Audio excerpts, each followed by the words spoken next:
प्राकृतिक भूगोल भारताचा, बरोबर आहे है ना।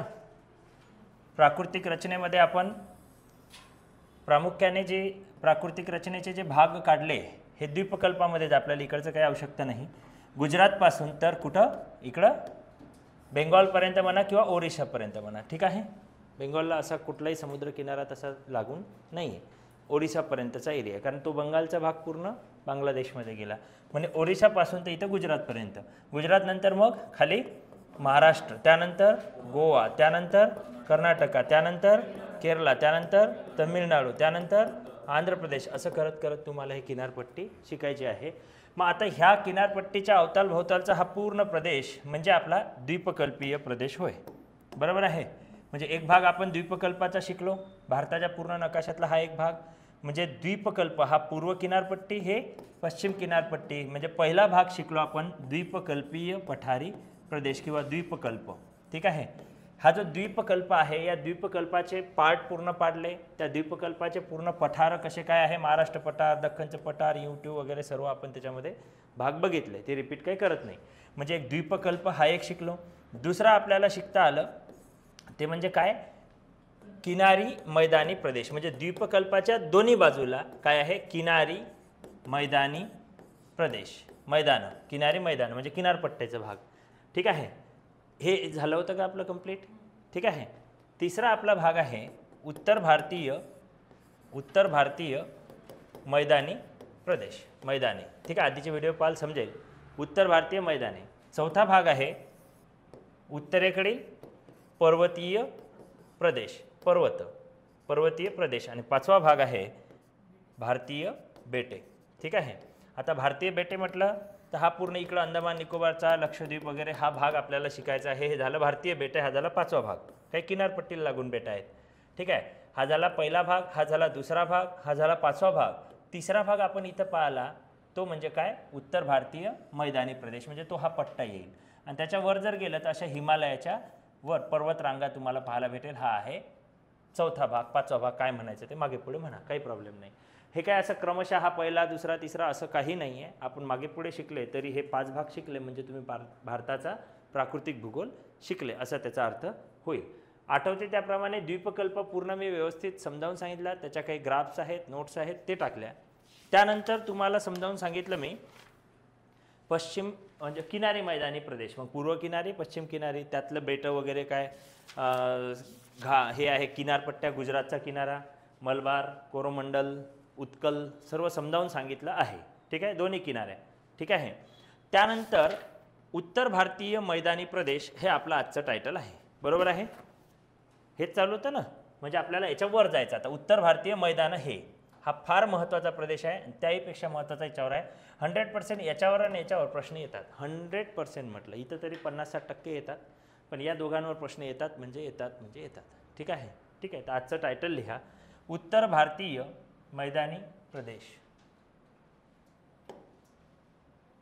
उत्तर भारतीय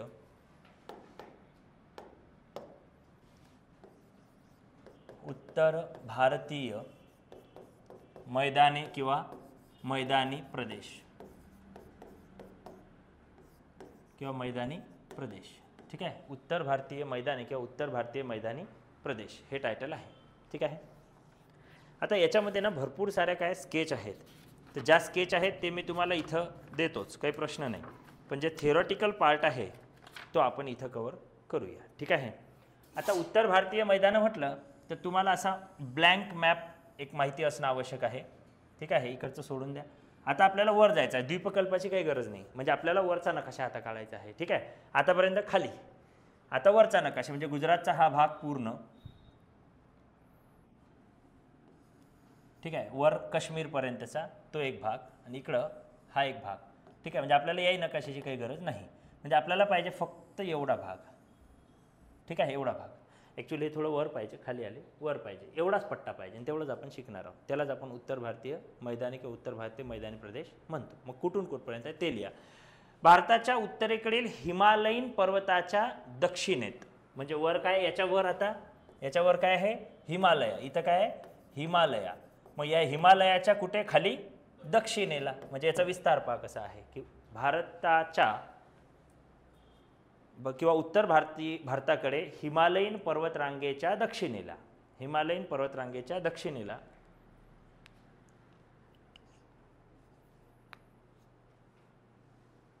आता तसं जर म्हटलं तर इथं काय येईल, द्वीपकल्प येईल, बरोबर आहे, येते ना असा, हे द्वीपकल्प. मग द्वीपकल्पाच्या कुठं आहे ते तसं पाहिलं तर उत्तरेला, ठीक आहे. पण हा पूर्ण मॅप काय आहे, झुकलेला आहे, त्यामुळं द्वीपकल्पाच्या या भागात येईल ते, समजले आहे, वायव्य या भागात येईल. म्हणजे इकडून असा विस्तार आहे. तर मग द्वीपकल्पाच्या डायरेक्ट उत्तरेला म्हटलं तरी बरोबर आहे, पण जॉग्राफिकल दृष्टिकोनातून डायरेक्ट द्वीपकल्पाच्या उत्तरेला नाही. आता तुम्ही म्हणाल मग सर हिमालयाच्या दक्षिणेला कसं म्हणता, कारण हिमालय इकडं नाही, इकडं आहे, समजलं, हे इकडं आहे, समजलं. म्हणून ते असं झालं की त्याच्या दक्षिणेला एक्झॅक्ट ते येते. हा इकडं आहे, हा इकडं नाही, इकडं असता तर याच्या उत्तरेला आलं असतं. हा इथं आहे म्हणून याच्या या भागात येतं, म्हणून वायव्येकडे. तर कोणत्या दिशेने ते पहिले लिहा. उत्तरेकडील हिमालयीन पर्वतरांगेच्या दक्षिणेला आलं, हे समजलं. हिमालयावर, हिमालयाच्या खाली उत्तर भारतीय मैदान आहे, ठीक आहे, हिमालयाच्या दक्षिणेकडे. तर द्वीपकल्पीय पठाराच्या म्हणजे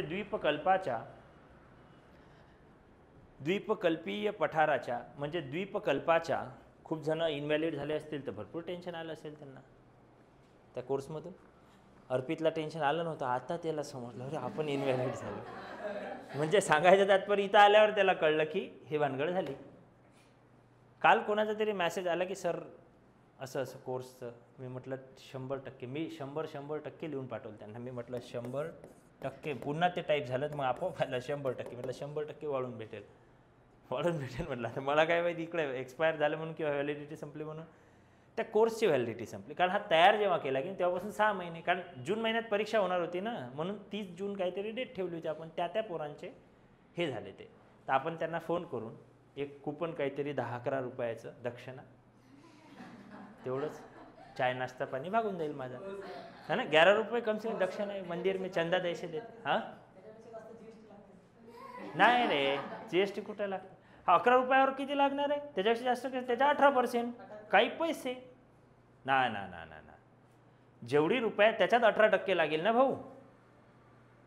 GST कितीवर, 1 रुपयावर 18%, म्हणजे 1 रुपया हा मग 18 पैसे. मग तुला काय 12.5 रुपये भर लागेल जायसला.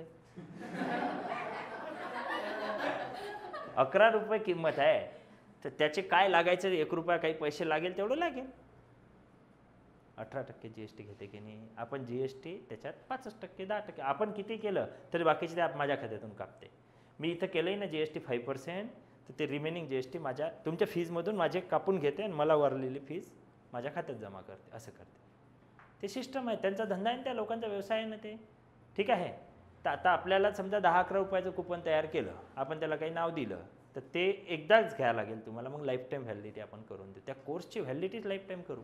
आता जे 20 आहे ना हे लाईफ टाईमवाले आहेत बहुतेक, कारण मी हे यांनी नंतर घेतलं आहे. ते जे काहीतरी मध्यंतरी ऑफर ठेवली होती आपण, त्याच्यानंतर यांनी घेतलेलं आहे, ठीक आहे.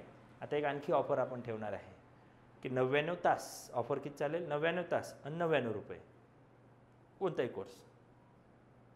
99 तास 99 रुपये एनी कोर्स. UPSC घ्या, MPSC घ्या, राज्यसेवा घ्या, काही घ्या, काही घ्या, आणि कोर्स चांगले दणकट तयार झालेले आहे, समजले आहे. येतं लक्षात, कारण आपल्याला याच्यातून काही रुपया नाही पाहिजे, पण पोरांपर्यंत कोर्स आपला गेला पाहिजे, किंवा आपल्याकडे जे आहे ते पोरांपर्यंत गेलं पाहिजे, आणि पोरं रिझल्टमध्ये आले पाहिजे. भले ते रिझल्ट आल्यावर आपल्याला येऊ नाही येऊ, आपल्याला ते फोटोसाठी भांडण करतात हे क्लासेसवाले. एकाच पोराचे 2-2 जागी फोटो, ते नाही आलाच चालते ना, नाही आला तरी चालते. मॅडमने शिकवलेला मुलगा काय, म्हणजे आता रिझल्ट लागला काहीतरी आज 2-4 दिवसाआधी, तर PSI झाला, तरी तर काय आपण बॅनरबाजी फोटो बिटो काहीच नाही. मॅडम सांगायचे विद्यार्थी झाला ना, त्याचा फोन आला, शुभेच्छा द्या, विषय संपला. समजलं नाही का तुम्हाला. म्हणजे सांगायचं तात्पर्य काय, ते श्रेय आपलं नाही आहे. अरे तुम्ही मेहनत करता ना वर्षभर, त्याचं श्रेय आहे ते खरं पाहिलं तर. पण आता हे काही मार्केटला जमत नाही. मार्केट म्हणजे रिझल्ट आपके कितने आहे, रिझल्ट कितने आहे. जिथं तिथं गेलं तिथं ओळखीचे भेटताच कोणी ना कोणी. आता काल परवा पुण्याला गेलो, तिथेही ते अधिकारी भेटलेच. म्हणजे मी गेलो माझ्या कामाला, भेटले ओळखीचे. त्यात कोणी सोबत प्रिपरेशनवाले, कोणी काही, सर आम्ही पाहत असतो तुमचे व्हिडिओ, सर हे असं तसं सुरू होते. म्हणून त्या बॅनरबाजीपेक्षा वास्तवमध्ये जगलं पाहिजे. कोणीही वास्तविकतेत जगलं पाहिजे, भ्रमात नाही, काही फायदा नाही. कारण भ्रमाचा फुसका बार कधी भोपळा होईल काही सांगता येत नाही. त्यामुळे वास्तविकतेत जगलं पाहिजे. जीवनात जे आहे त्या वास्तविकतेला स्वीकारून. ठीक आहे. द्वीपकल्पीय पठाराच्या आता वर आहे ते म्हणजे कोणत्या दिशेला आहे? पश्चिमेकडे राजस्थान ते पूर्वेकडे आसाम एरिया पा. पहिले काय सांगितलं? हिमालयीन पर्वताच्या कुठे? दक्षिणेकडे. द्वीपकल्पीय पठाराच्या पश्चिमेला राजस्थान तर पूर्वेला आसामकडे. ठीक आहे.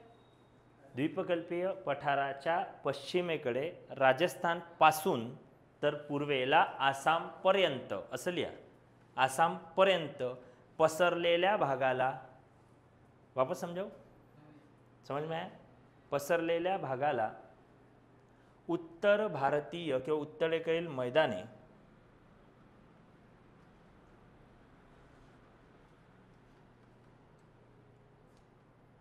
असे म्हणतात.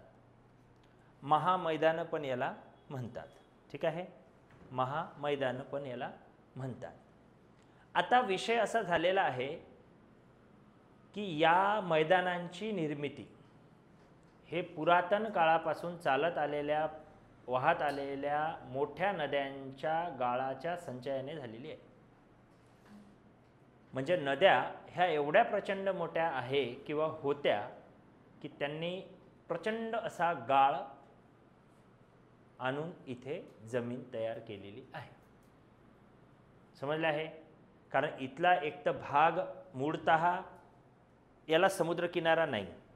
या भागाला समुद्रकिनारा आहे का कुठं? नाही. कारण गुजरातच्या खाली आहे, इकडं ओरिसाच्या खाली आहे. याला समुद्रकिनाराच नाही. समुद्रकिनारा नसल्यामुळे इथली जमीन ही जशी निर्माण झाली तशीच आहे, पोकळ झाली नाही.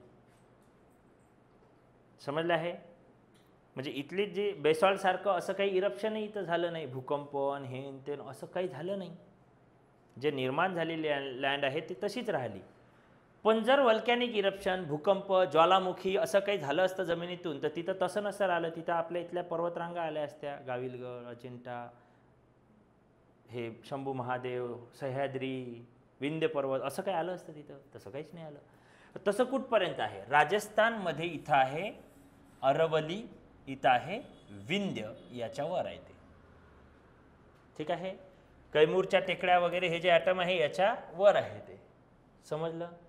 मग इथं काय आहे? हे मैदान आहे. जसं इथं आसामचं मैदान आहे, इथं उत्तरेकडील गंगेचं मैदान आहे. असे मैदान आहेत. समजलं? म्हणजे सांगायचं तात्पर्य काय की ते असे मैदान आहेत की जिथं युद्धभूमी तयार झालेल्या आहेत. युद्धभूमी पानिपत हरियाणामध्ये.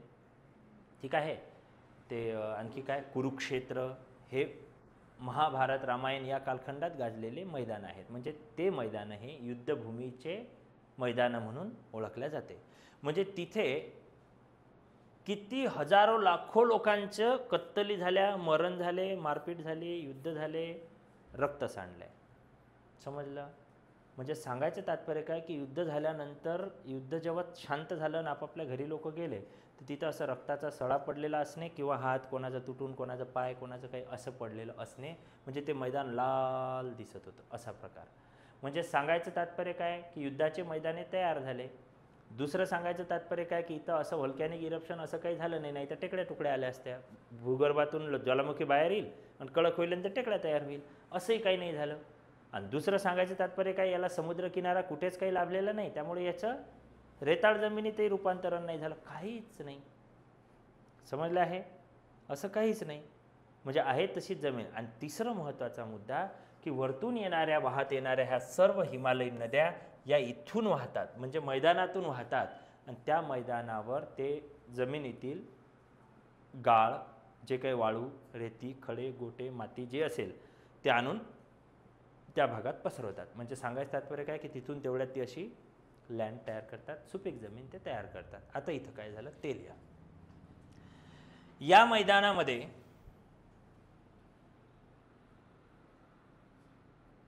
सतलज, गंगा,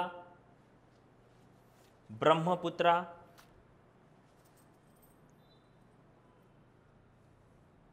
सतलज, गंगा, ब्रह्मपुत्रा, सिंधू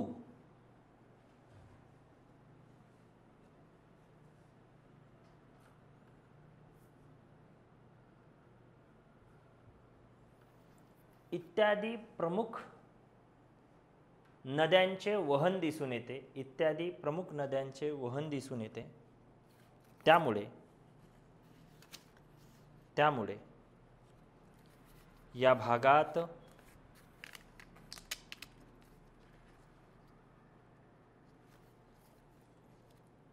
असणाऱ्या नद्यांच्या वहनावरून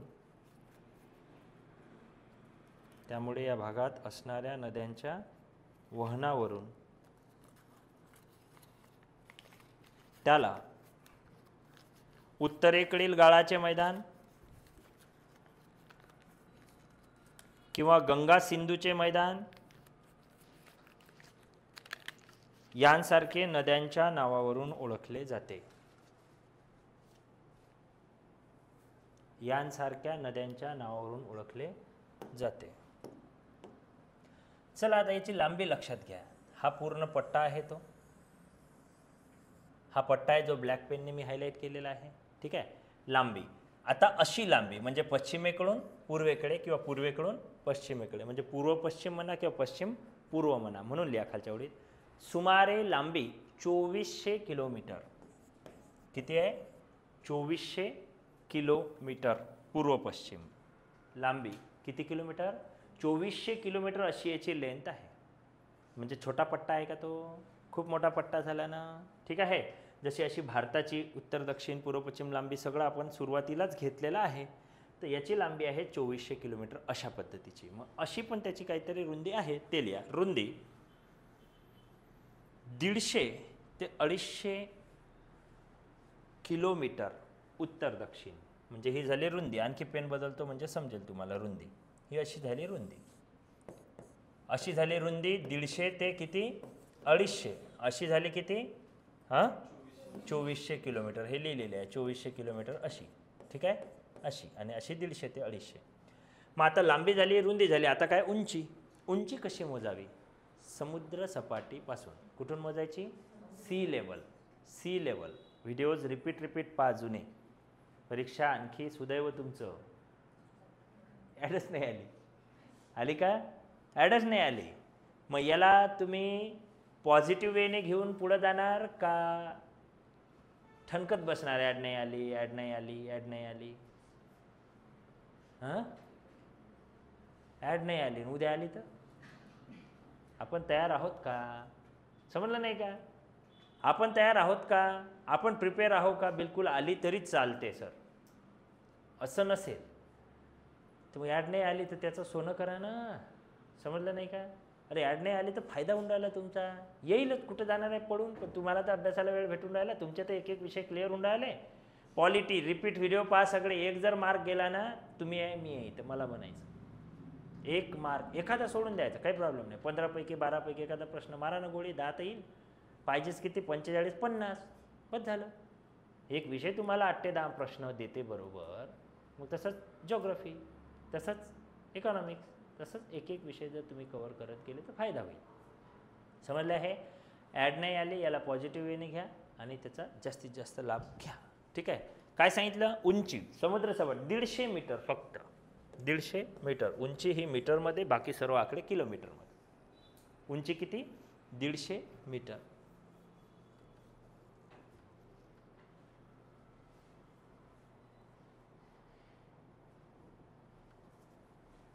याचा विस्तार पहा कोणत्या कोणत्या राज्यात आहेत ते लिहा. विस्तार पंजाब, हरियाणा, उत्तर प्रदेश, पंजाब, हरियाणा, यूपी,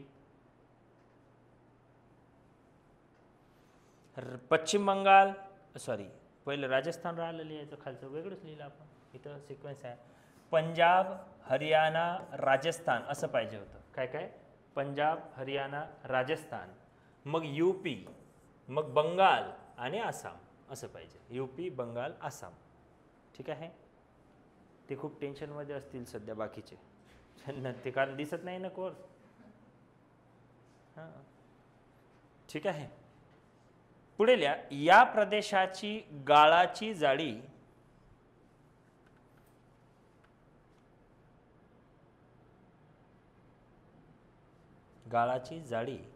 सुमारे 1300 ते 1400 मीटर, मीटर लिहिलेलं आहे का काय लिहिलेलं आहे तुमच्या याच्यात?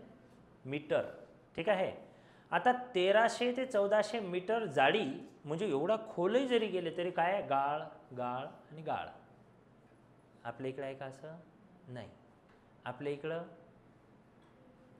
बेसॉल्ट खडक, लावा रसाचा खडक, म्हणजे आपल्या इथली जमीन कशी आहे? टणक आहे. टणक आहे, त्याचं कारण काय आहे? व्हॉल्कॅनिक इरप्शन. त्याचं कारण काय आहे?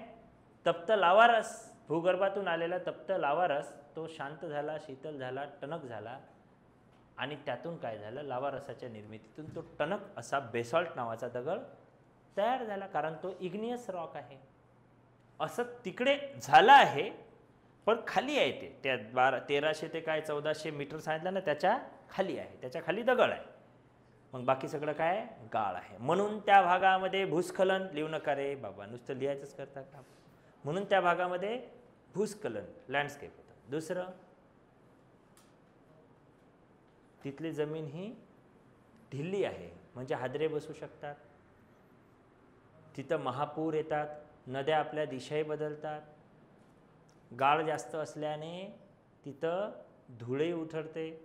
सगळ्या काही नुकसानकारक घटना तिकडं होताना पाहायला मिळतील. समजले आहे? गाळ त्या भागात असल्याकारणाने दुसरं एक, ही प्लेट वरवर सरकत आहे, म्हणजे हिमालयात दबतच आहे आणखी, आणि वरती त्याची उंची वाढतच आहे. हे सगळ्या ॲक्टिव्हिटीज होत आहे. म्हणजे काही लोकांना असा शंका आहे की येत्या 200, 400, 500, 1000 वर्षात हा जो हिमालय आहे ना, ह्या दिल्लीपर्यंत पोहोचेल. इमॅजिन करा, हिमालय दिल्लीपर्यंत आला, म्हणजे हा भाग गेला की नाही सगळं त्या हिमालय बुडला, तो भाग डुबला ना. म्हणून या भागामध्ये काय होत आहे? या भागामध्ये तो एरिया नष्ट होत आहे, डिस्ट्रॉय होत आहे. हिमस्खलन, भूस्खलन यामुळे काय होत आहे? त्या भागात पूर्ण नायनाट होऊन जाईल, असं भूगर्भ तज्ज्ञांचं म्हणणं आहे. बरं, याला इलाज काय? काहीच नाही. वेगनरने सांगितलं असं असं होऊन राहिलं, असं असं होईल, तसंच होत आहे. समजलं आहे? म्हणजे युरेशियाई प्लेट ही आपल्या इंडो ऑस्ट्रेलियन प्लेटशी भिडली आहे. प्लेट टेक्टॉनिक थिअरी शिकवली, त्याच्यामध्ये सांगितलं की दोन प्लेट जर एकमेकांशी भिडल्या असेल काय होईल? जी जास्त घनतावाली आहे ती दबेल आणि कमी घनतेवाली वर सरकेल. आणि हे असं करून करून, म्हणजे आता एवढी भिडली, थोड्या काही दिवसांनी एवढी आली, काही दिवसांनी एवढी आली, काही दिवसांनी एवढी आली, काही दिवसांनी एवढी आली, एवढी खतमच होईल, डायरेक्ट वर असं तयार होईल ते हिमालय. म्हणजे हिमालयाची उंची दिवसेंदिवस आता जशी वाढते तशी भविष्यात आणखी वाढणार आहे. त्याची हाईट जेवढी वाढणार तेवढं भूस्खलन होईल, तेवढे बर्फ खसत खाली येईल. समजलं आहे? तो जसा जसा खाली येईल तसा तसा तसा तसा इकडं भाग वाढत जाईल. म्हणजे हे हरिद्वार, आपलं केदारनाथ, बद्रीनाथ हे तर पहिलेच चाललं जाईल, त्याच्यामध्ये सब चला जाएगा. समजलं आहे? हे सगळं जात जात जात हे इथपर्यंत येऊ शकते असं म्हणणं आहे. पण ते आताच होईल आणि उद्याच होईल हे काही सांगता येत नाही. उद्या म्हणजे रातोरात एवढं येईल असंही नाही, धीरे धीरे येईल, धीरे धीरे येईल. एक एक शहर ते कव्हर करेल. त्याला 100, 200, हजारो वर्ष लागू शकतात, कारण एकाच दिवशी हिमालय वाढला का डायरेक्ट एवढा नाही ना. ठीक आहे, तर पुढे लिहा. काय लिहिलं की पंजाब, हरियाणा, उत्तर प्रदेश, काय लिहिलं? राजस्थान, पश्चिम बंगाल, UP, आसाम या राज्यांच्या प्रदेशामध्ये किंवा या राज्यांमध्ये ही मैदाने व्यापली आहे. म्हणजे ह्या राज्याने ते मैदान कव्हर केलं आहे. या राज्यांमध्ये मैदानं व्यापलेली आहे. म्हणजे ह्यावढ्या राज्यात जे मैदान आहे तेवढ्याला याला म्हणायचं उत्तर भारतीय मैदान. आता समजलं? तेवढंच याला म्हणायचं उत्तर भारतीय मैदान. पुढे लिहा. या प्रदेशाची गाळाची हाईट किती सांगितली? हाईट नाही, डेप्थ. हाईट कशी राहील? डेप्थ राहील. डेप्थ 1300 ते 1400 मीटर खोल. पुढे लिहा. दिल्ली आणि राजमहल टेकड्या, दिल्ली आणि राजमहल टेकड्या या भागात सर्वात जास्त जाडी दिसून येते. म्हणजे ते जे गाळ आहे ते सर्वात जास्त कोणत्या भागात जास्त आहे? दिल्ली आणि राजमहल टेकड्या. म्हणजे एक या भागात आणि हा पूर्ण पट्टा, पूर्ण राजमहल टेकड्यांचा पूर्ण तो पट्टाच्या पट्टा जास्त जाडीवाला दिसून येतो. बाकी इकडे कमी जास्त आहे. पुढे लिहा.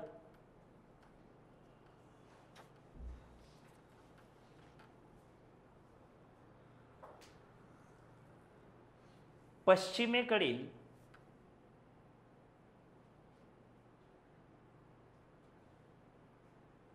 अरबी समुद्राला वाहत जाणारी, अरबी समुद्राकडे वाहत जाणारी बियास आणि सतलज नदी, म्हणजे ती इकडं चालल्या, बियास आणि सतलज नदी, बियास आणि सतलज नदी व